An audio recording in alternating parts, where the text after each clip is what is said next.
So the one thing I've noticed, the difference between technology and other sectors, having worked with other sectors, is with technology, there is a real need for a higher tech bar and for people to be really competent technically, which I completely appreciate. What often happens is people forget about the sort of candidate experience. I hate the word candidate because I think it impersonalizes people, but when someone comes to you for an interview, there is a massive impact after that experience. So if they come through a process and it's slow, or they're not hearing back after interviewing 24 hours, it's a negative experience. If they meet you and your objective as a line manager is twofold, and I think the primary objective no one thinks about is it's to sell your company.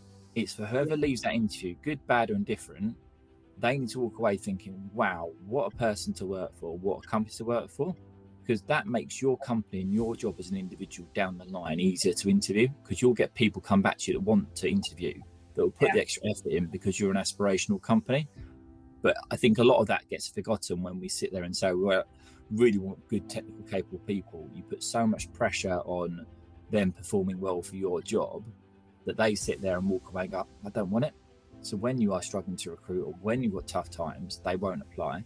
And even in good times, like IT has always been in demand. Yeah. Its development with its infrastructure, it doesn't matter. It's always been in demand.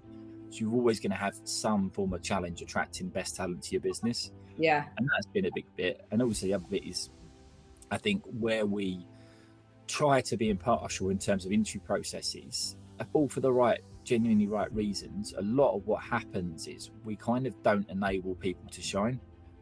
And you'll often find people that have jumped into contracting, for example, because they never could get a permanent job. Yet you'll now pay them 2-3 times more a day than you would have. So true. And they'll offer more value. And you'll be thinking, why on earth why don't I take a permanent job? Well, now they're earning loads of money and they know they're in demand. But at the time, they never got through a permanent interview process because it just wasn't for them. But I think a lot of it is about enabling people to shine. I mean, it's what we do. It's why we've got jobs, right? Because we sit there and we understand and we take the time to really get to know people and enable them to be the best version themselves. And that's the job of an interviewer.